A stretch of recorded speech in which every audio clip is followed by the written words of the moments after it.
episode 16 of our AI GTM Talks series. Excited to bring this new episode to you all. Really happy to have Nhungly Dang here with me today. Nhungly, how are you? I'm good. Thank you for having me, Manny. I'm excited to have this conversation with you. Great, great. So, Nhungly, what I'm going to do is quickly spend 30 seconds, give folks a little bit of background on what we do with this AI GTM Talk series, and then pretty much the rest of the show is going to be all about you bringing your insights and sharing what you have with the Absolutely. folks listening. Um, so we've kicked out this AI GTM Talk series really to clear a lot of the confusion in the market. As you know, AI has come in a big way. It's starting to change GTM as we know it at companies, small to medium to large across the board. And we've been bringing on either AI GTM tech CEOs who have a very unique point of view, are building some tech in one area within the GTM, right, tech stack, or it's been revenue leaders, practitioners, folks with a lot of experience, again, around how AI is changing GTM at companies. They're making investments, et cetera, et cetera. So that said, let me put up the next slide. And Nangli, if you could please maybe introduce yourself. I know you run this company called Pipe Vision IQ, a lot of experience around sales dev and so forth, but over to you. Yeah, no, thank you for that, Manny. So, yes, my name is Nhungly Dang. So, I started my consulting company a couple years ago. And again, it's primarily focused around um, all things sales development, from hiring down to enablement, training, work stack optimization, and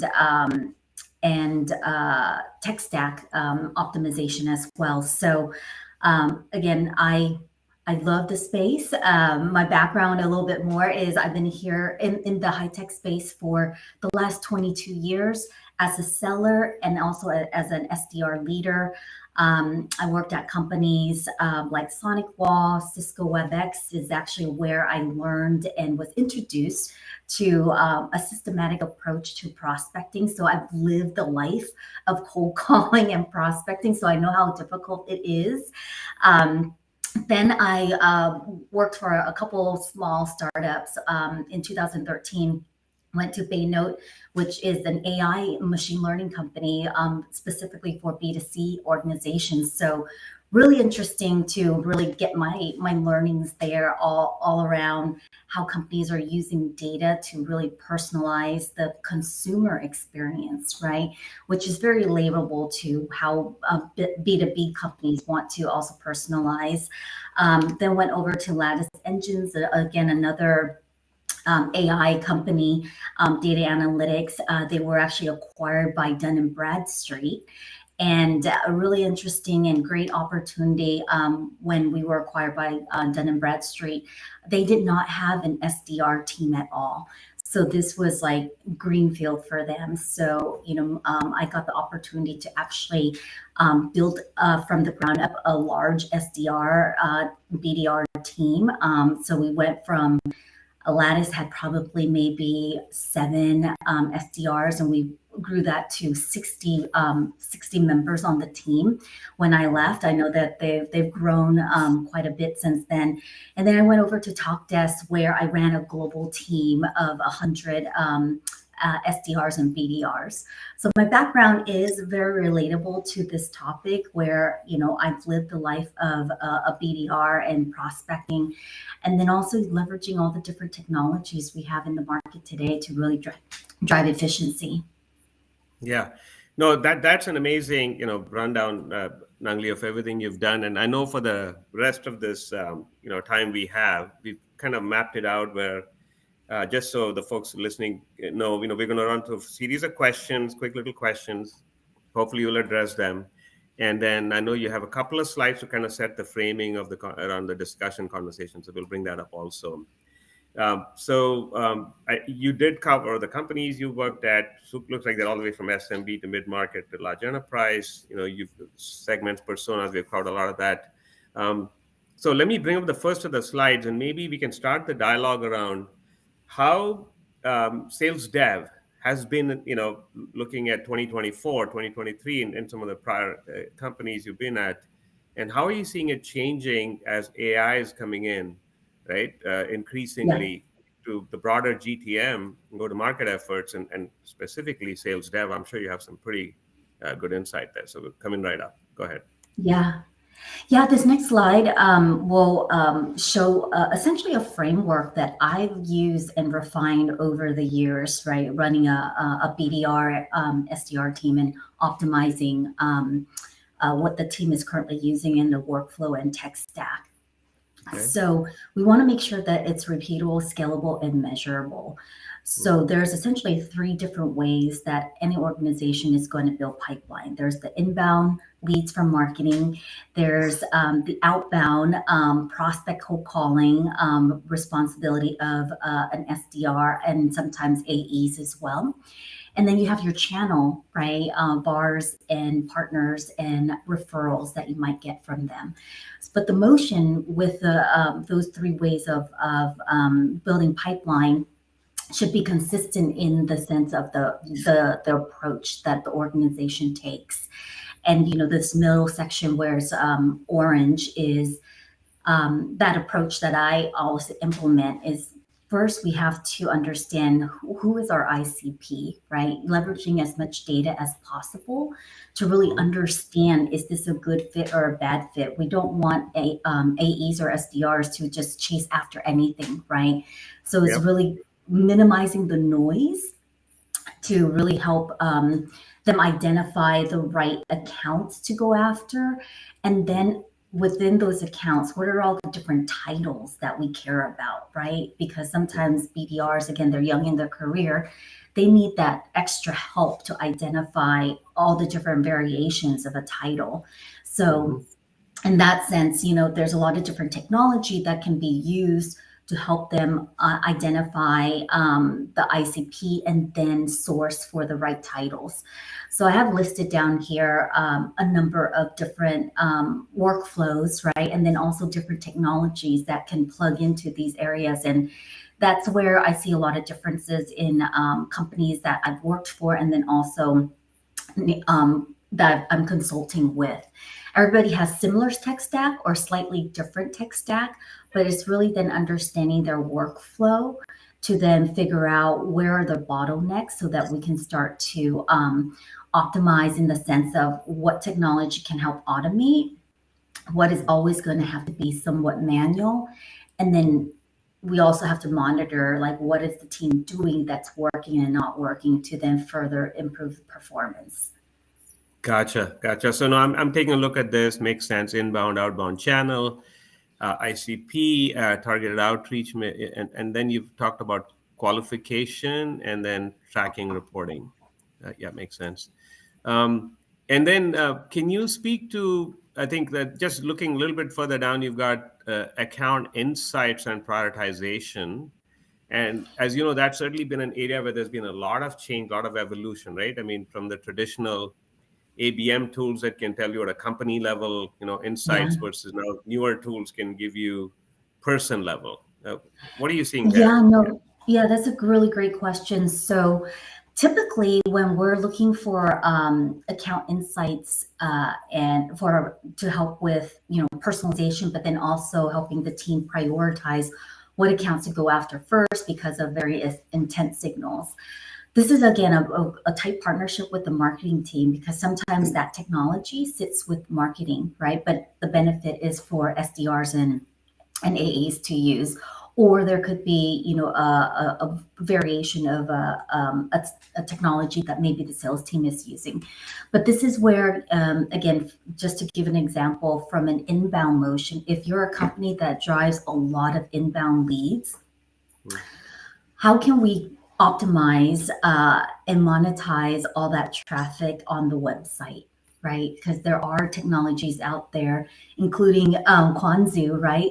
That's going to help uh, identify what people are actually doing on the website, what pages, how long they've been there, what are they searching for. So not just on the actual first party website, but also third party website that could also be really valuable. And Right. that's the insights that we're looking for to help, uh, again, find low hanging fruits, right? Because at the end of the day, we're trying to find people that will quickly engage with us, turn into meetings and pipeline.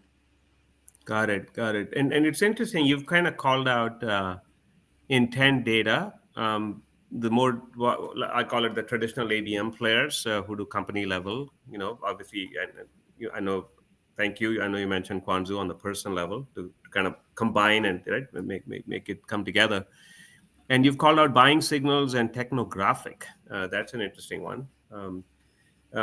Any other signals come to mind for you as you, from an SDR, BDR perspective, that you found useful, valuable as you run the SDR Yeah. motion? Yeah, so other insights, and there's some companies out there that do this is where they're tracking job changes, right? Where your Right. existing customers or maybe even prospects that you had sales cycles with, where are they moving to? That you can then start to track their movement and start outbounding to them in a meaningful way. Meaning what they did with your company previously when they were a customer or were in a cycle with you. Now they're at a new company and trying to get your foot in the door that way as well. I think also insights on LinkedIn is really important, right? To just understand what people are actually searching on the LinkedIn website. What are the ads that they're clicking on? I think right now a lot of the data is slightly disjointed because it sits with marketing because they're going to be running various campaigns, but then it becomes kind of challenging to then feed that back into the BDR or a sales team so that they can actually use some of that data with Yeah. their personalization as well. Hmm. Have you seen any best practices around bringing all this data together? Because to your point, right? I mean, there's so many tools, and then they all end up writing these Slack alerts, And I'm sure Yeah, SDRs, BDRs are going crazy with so many different tools, throwing so many alerts at them. yeah, no, it's a really difficult one to solve because I think it's a topic that has been talked about for years, right? Because Right. there's so much data, and it continues to be more data as we move through the years. And how do we then aggregate all that and surface the right data to the sales team and SDRs? That is, that is a huge challenge. I still, when I work with larger companies, if they have a pretty advanced data analytics team, that team is kind of aggregating the data and figuring out how to push that data into certain fields within Salesforce. But Yep. again, it's still very manual in the way that it's being accomplished. Got it. Are you Got it. seeing other platforms that might offer that? No, I agree with you. I think this whole notion of unifying and bringing together buying signals is continues to be a challenge. The notion of prioritizing the right signal to figure out the right company, the right prospect, build out the entire buying committee, buying group. I think that's a whole area where the tech is changing, the tech is evolving. Yeah, Of course, we're trying to play that game too, but there's other companies as well. yeah, I think the other challenge for customers is that um, they go look at any piece of tech from any particular vendor. I mean, they may have one signal or two signals, right? And now hmm, they're like, wait a minute, I got to invest in this and this and this and this and this. Of course, you now have tools like Clay that have come along that are starting to consolidate some of these signals. There's some other companies as well. Certainly with us, right, we're trying to focus on just natively offering signals that I call high quality signals. I think I yeah, was going to ask you about that, Nangli. I feel like the one of the big challenges for customers is sorting through all the different tech and vendors and who actually has the right data, right signals of the right quality that they can actually put to use. Is that a fair uh, statement? I mean, what are your thoughts in that area? Quality in general. yeah. I mean, yeah, the tech stack or the technology landscape is it's super noisy, right? And with the introduction of like a lot of AI technology, and I'll talk in the specifics of AI technology for SDR Right. teams. I would say, I've been doing a lot of evaluation of those tech. I would say within the last couple years, there's been a flood of these type of technologies, right? And it makes it really difficult for if again, organizations don't have their process fine tuned yet, and now they're looking at another piece of technology to figure out, where does this fit into their infrastructure or their workflow, could be really confusing, right? Because everybody again is going to sound somewhat similar, but what I find is that um, it's really understanding the tech stack you have today. How is the team currently using it? Are we optimizing it or maximizing it based on the setup, right? And if we have, then yes, let's look at where the gaps are in the sense of what's manual, what can be automated. And then if the existing tech stack doesn't accomplish that or we can't achieve it, then start looking at other tech stack that could help, reduce some of the manual bottleneck. Got it. But that's kind of, my approach and my guidance when I'm working with my clients as well, because it's just going to create more noise if you just add one more piece of tech for something specific, but it doesn't fit within the entire flow. Awesome. So I'm going to ask you, Nhungly, a couple of questions because I'm sure folks listening will be curious how you do this. Um, how do you stay organized around this sprawling tech stack as you go into these companies? What have you seen are best practices? Any particular ways they tend to manage this information? That's one. The other is you also mentioned the workflows and process. Um, I'm just curious about how you tackle these two challenges around the tech stack and then the process. Yeah, so I guess categorize the tech stack into, I guess, essentially this workflow that I have in front of us here. Okay. If we need to identify the ICP or understand our TAM, what are all the companies and personas out there that's a good fit for the company, right? So like this is the whole prospecting aspect of it. Then there's certain technologies that fall into that category, right? Got it. Once you've identified a number of technology that does that, obviously evaluate to make sure that it actually fits within your environment. It actually has the data for your specific market, right? Because again, databases are going to be slightly different. So it's good to kind of just make sure that they have the data that you need. And then once you have that identified, then there's another set of technology that will do the sales engagement for you, right? And also help maybe with the AI technology. There's a lot of companies now that can actually help you find the ICP, and then also help create the messaging, and then obviously do the multi-touch. So there's a different set of technology that sits there.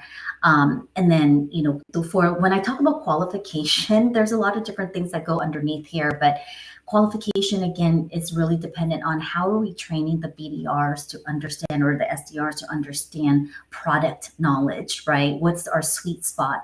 Things like that. That again, you're going to require a human. I think it's going to be difficult to try to incorporate AI to do a lot of the qualification, though I know there's some early technology out there that's doing that, but it will require a lot of training of the model so it knows exactly what to say if someone says one thing versus another, right? There's a lot of different tech here that actually helps with I call it call simulation. It's again a very new technology too, where instead of doing role plays with your team or your manager, now you're doing role play with an AI, and so the Right. AI is actually a customer that's asked. In a very live scenario, you have no idea what this AI is going to say to you, but it's kind of following based on your conversation with them. So it really does help the SDR get more comfortable, right, with just their talk track, things like that. There's also tools like Gong, right? Or chorus that do call analysis for coaching opportunities. So again, Mm. under that category, there's a number of tech stack, and then tracking and reporting. So again, this is just your CRM, right? A lot of people are using Salesforce, HubSpot. I hear Pipe Drive quite a bit Yeah. now too.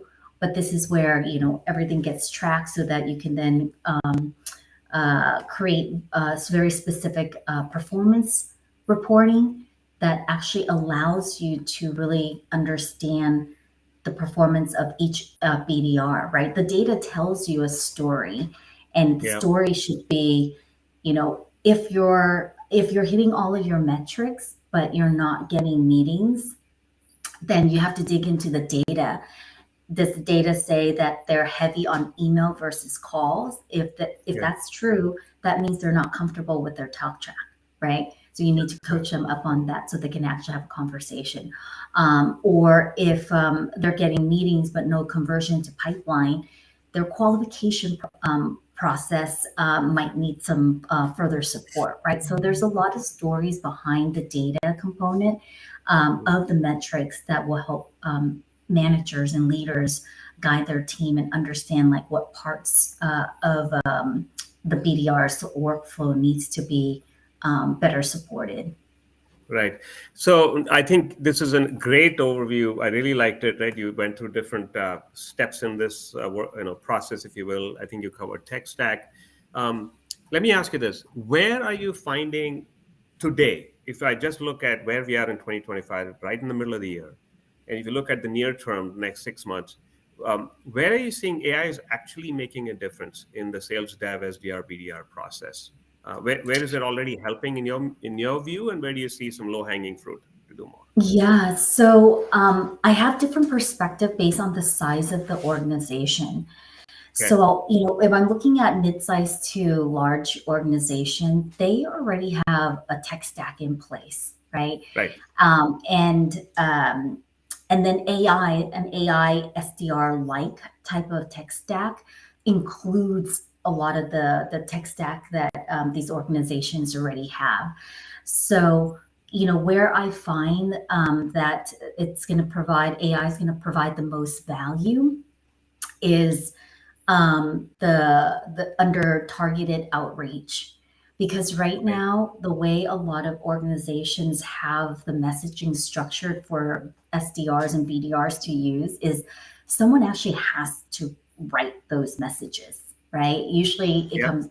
it might come from marketing, it might come from some of the um, SDR leaders or even the SDRs themselves, right? Hmm. But it's not really personalized. They do use some data to try to personalize, but to me, it's more on the generic side, right? So if you're trying to do this at scale, AI is going to really help create those messaging more efficiently, faster.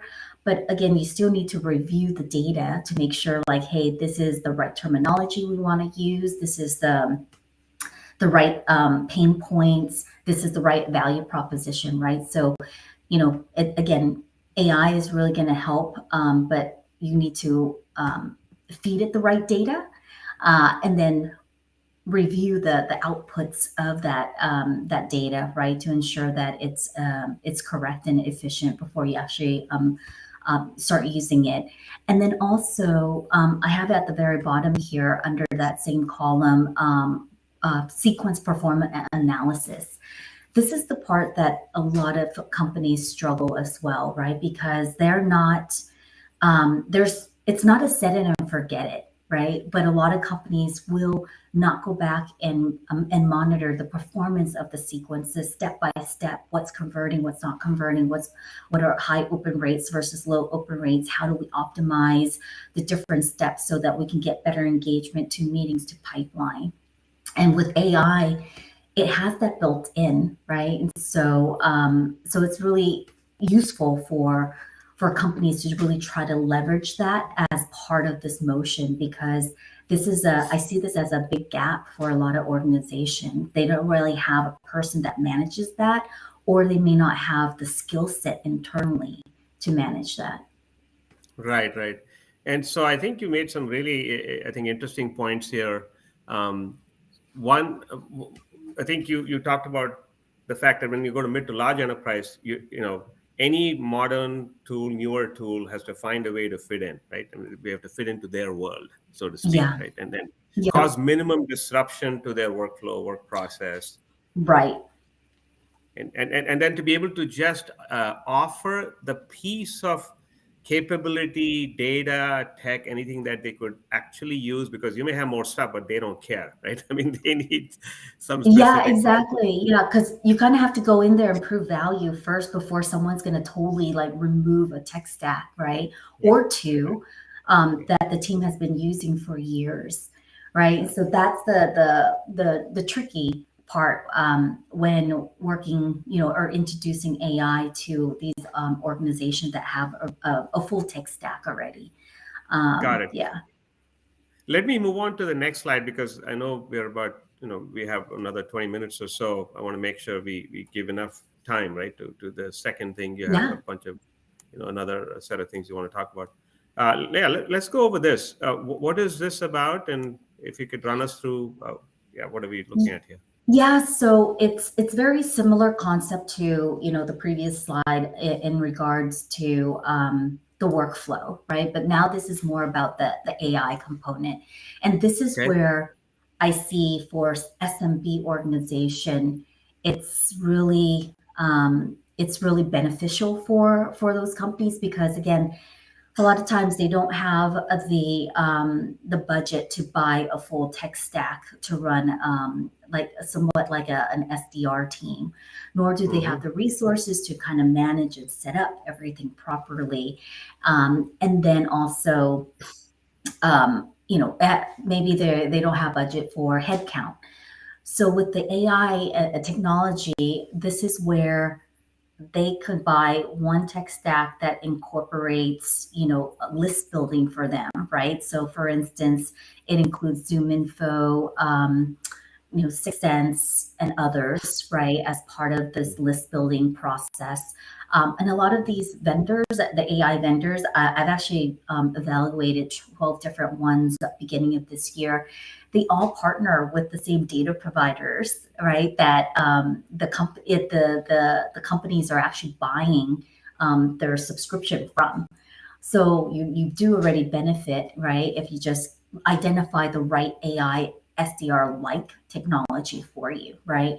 And then, again, here it talks a little bit about the data inputs from the client because we first have to train the model, right? So you put in your domain, you might feed it a bit more information about your service offerings, a bit more about maybe specific attributes of companies that are a good fit for your service. So the more data you provide or feed into the platform, it starts to train the model to understand what your company does. And then it also learns what are the personas that is a good fit for your product offering. And then it'll start to build a target list of companies and then also relevant titles that you would go after.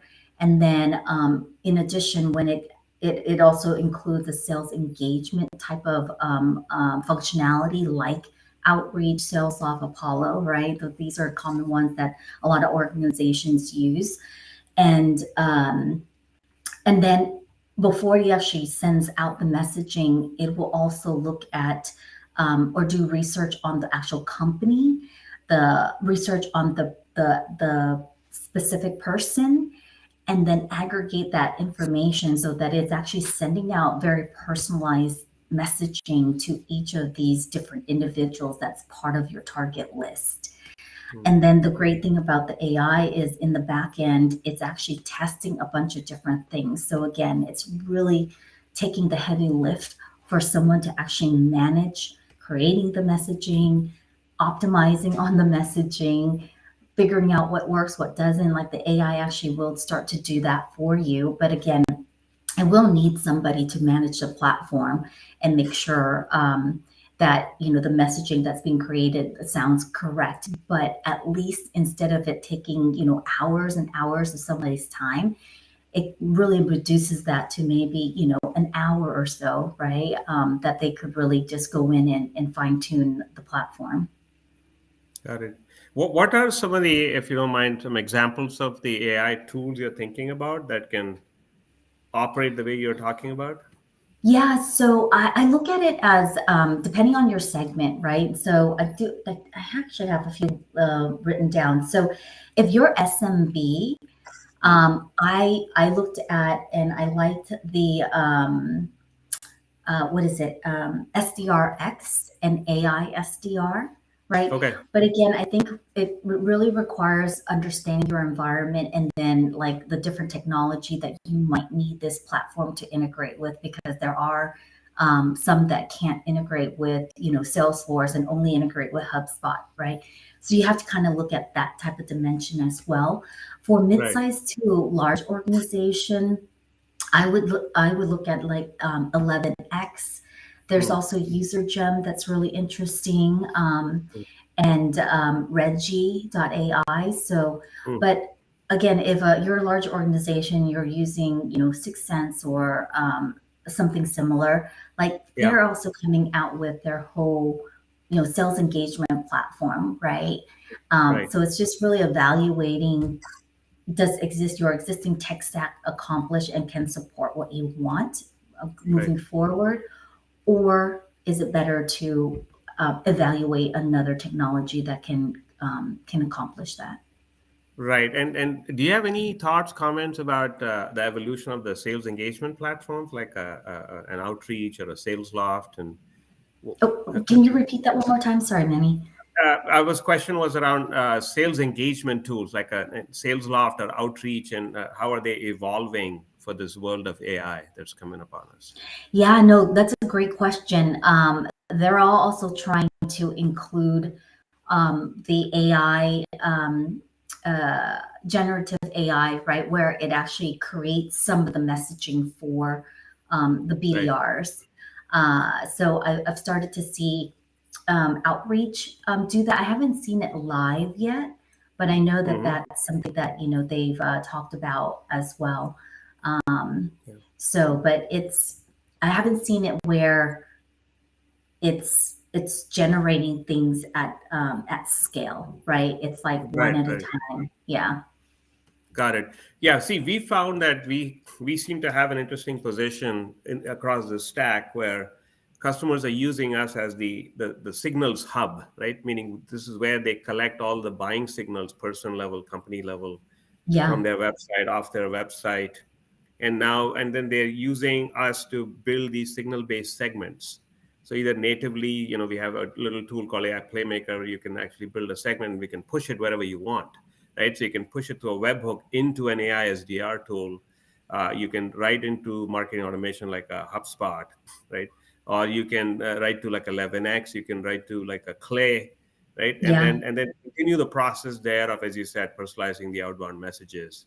Um, so it's interesting in that we decided, look, we're just going to play in that box, which is the signal aggregation box, and not get into the last mile delivery because there's so many tools that do that.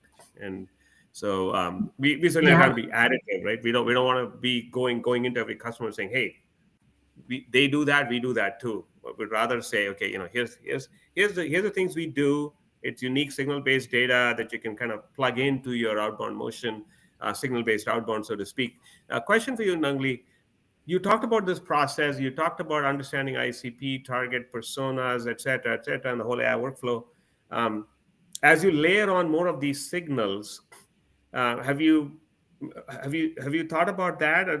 Because I would imagine there again, it adds another layer of complexity, right? Because one is just static data of technographics and accounts and contacts, and then figuring out how to personalize the messages, with, as you said, around the products and solutions you're trying to offer. But now you have real-time buyer behavioral data from your website, for example, saying John Doe from Cisco went into your demo or pricing page or a solutions page.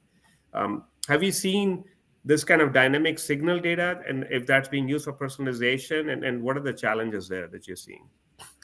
Yeah, no, I think that's an area that a lot of marketing teams and also from an SDR perspective is also trying to leverage, right? Right, But again, it's trying to figure out what tool is going to be able to surface that information quickly so that we can actually dynamically inserted into an outbound motion, right? Or even an inbound, right? Based on, what they've done on the website, what they've downloaded, things like that. Because right now, again, the way a lot of companies are doing it based on if they have outreach and sales off and stuff like that, it's dynamic values that you have to put into the body of the email, right? right, But with with AI, if they're using ChatGPT and have set it up in a way where they're connected with their API, then they can somehow use that in a very dynamic way versus having somebody actually create the messaging, put in like these are the dynamic values that we want different data to be populated in, right? right, In a way that I still feel like that's a manual process. Um, but with AI, if there's we can essentially just say these are all the data points based on your research of the company and of this persona, create a messaging that's going to be compelling, right, and interesting and relevant for that person. right, right. Now, and I was talking about the third layer, which is the individual buyer behavior, which is what did they do on your site, or what are they doing off of the website, and but you're right, that's really taking it to the next level. But yes. Okay, so we've had some questions coming in. Folks who are listening are asking some, so I'm going to bring up at least one of them. Let's see. Um, do you have any hard metrics and hard data on here's what constitutes, call it a baseline? Meaning in terms of I'm talking effectiveness, impact metrics around the outbound motion. Here's what you should typically expect in terms of response rates, call it positive response rates on your outbound emails or outbound LinkedIn based Yeah. messages or phone calls. And then what are you seeing is changing with those metrics? What was it last year? Are you seeing something different this year? And uh, how can people drive for more at the end of the day SQLs? Yeah, no, that's a great question. So, yeah, so the metrics is really, really important. That's why I was kind of touching previously about when somebody does outbound, someone really needs to monitor the open rates, reply rates. How's that turning into booked meetings? From an outbound perspective, when you're doing cold outreach, again, these are I'm I lean more on the conservative side in the sense of metrics that I'm measuring because I'm also making sure that we have things set up properly so that we can also see if there's going to be an increase or a decrease, right? But I benchmark everything for open rates for cold outreach at 25% or better. Right, But there's some nuances that people need to think about, right? Because if even if you have a great email and you have great open line, subject line, but if your email deliverability is not good, like the health of your domain is not good, like that impacts your open rate as well, right? right, So I think a lot of people forget about that um, because you're using a lot of organizations I worked for and also consulting with. They actually use their main domain for cold outreach, right? Whereas best practice is to actually have a separate domain, right, right. that kind of mirrors your main domain and do all your cold outreach there. There's a whole process of like email warm up and stuff like that that Yeah, actually will help with email deliverability. right. But with and then obviously monitor your open rates, right? Open rates is so important, but sometimes people just slap together a subject line Mhm. and not even think about it, right? That's the first thing somebody sees. So you want to make sure you're mindful about that. And then if your open rates are below 25%, then again you need to do A/B testing, right? To see like how can I get it up to 25% or better. I think with AI and all the different personalization that we could use or insert into that should also help with uh, deliverability, and then also the open rate as well. Then I look at reply rates to be 2% or better, right? And Okay. so again, this is going to vary depending on the industry and like the personas as well, right? Some people, it's easier to get in and get people to engage. Other industries and personas, it's a little bit more difficult. Mhm. And then looking at, meetings booked of the 1% or better. And then from there, I look at how many of the meetings booked get converted to qualified pipeline that Right. the sales team is going to use. So they're 40% or better. But again, it's very subjective because Mm. that that is based on how an AE manages that discovery call, right? Mm. How well they know the product, and then also, saying like, "Hey, this is a workable lead or opportunity that I'm going to convert," right? And so there's a lot of process behind that that kind of Mm. puts like checkpoints in place to make sure everything gets converted and has an SLA into to essentially not waste time, but then not also delay real opportunities from moving through the pipeline. Right. And then what have you seen lately around just let's just call it SQLs per week per SDR for different ACVs? Let's say it's a small ACV, less than 10K versus more of a typical, B2B SaaS ACV 30 to 50K and up. Have you seen some variance there, and what are you seeing? Yeah, I mean that's a difficult one to quantify because again it depends on the company, right? But if it's Got it. 10K and below, like a lot of times, you're talking about an inbound versus an outbound motion, right? Right. If Right. Right. because 10K and below is very transactional, so that company is probably generating a lot of inbound leads. If you get a lot Okay. of inbound leads, then SQL creation should be higher. Right. But if the ACV is higher in dollar value, Mhm. then it requires more of an outbound motion that does take some time. And so your SQO or pipeline creation number and target might be lower, but the ACV value will be, much higher than expected. Right, right, right. So again, just to finish up on a question that's popped in, which is, so it sounds like, do we have anything that you know of that can be anything you've seen in terms of data metrics that's a little more quantifiable around, okay, this is where we inserted some AI driven some messaging and that made a dramatic jump or increase in, SQLs or what have you. Have you seen anything there that you, From my own personal experience, I don't have specific metrics just yet because I am doing some tests with right, a number of clients.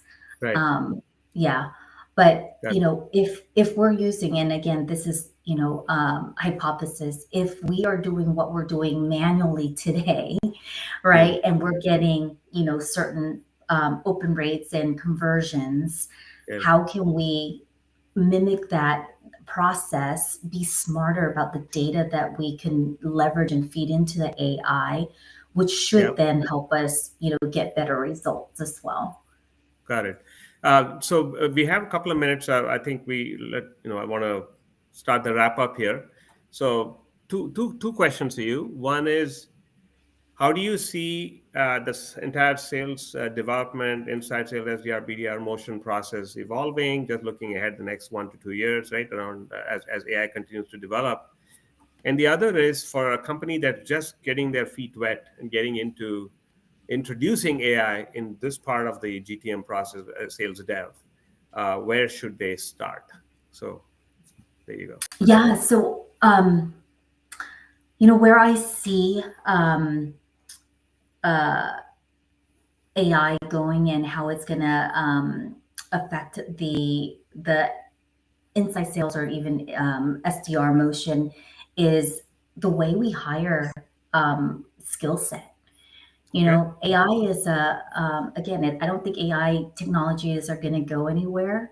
But the way we hire people for the SDR, BDR role might be slightly different in the sense that we want somebody to maybe be familiar with AI technology, know how to actually leverage it properly, right? Because now it's not just about um, putting, like, you really have to know how to use AI prompts. Like, that's the biggest thing with AI, right? It's like if you don't Yeah. know what to tell it to do, it's Hmm. not going to do what you want it to do, right? It has to be Right. very Right. specific and guided.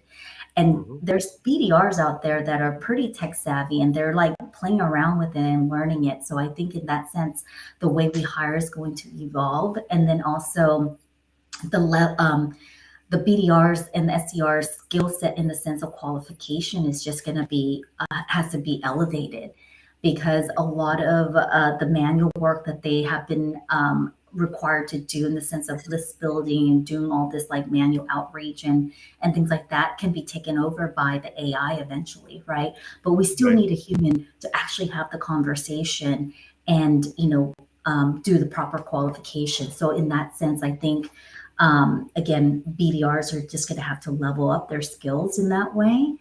Hmm. Yeah. And then, was there a second part to that, Manny? Yeah, no, it's really around. I think you're right. The tech will continue to evolve. You'll have more signal-based stuff available. More, tech evolves to do better prioritization. But the other part was if companies getting started today, what's the low-hanging fruit? Where do they get going in Yeah. improving their SDR BDR process? Yeah.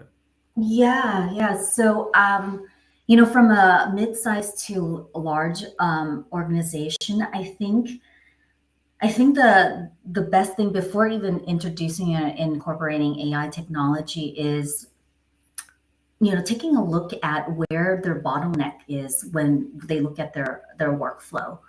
Where is the Right. manual bottleneck?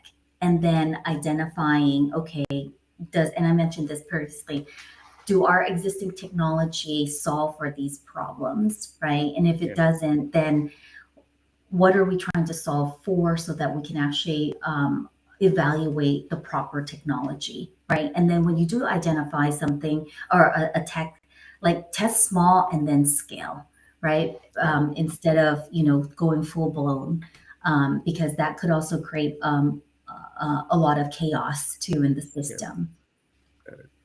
Thank you, Nangli. Great conversation. I'm going to put up the last slide. So for the folks who are listening, how can they reach you?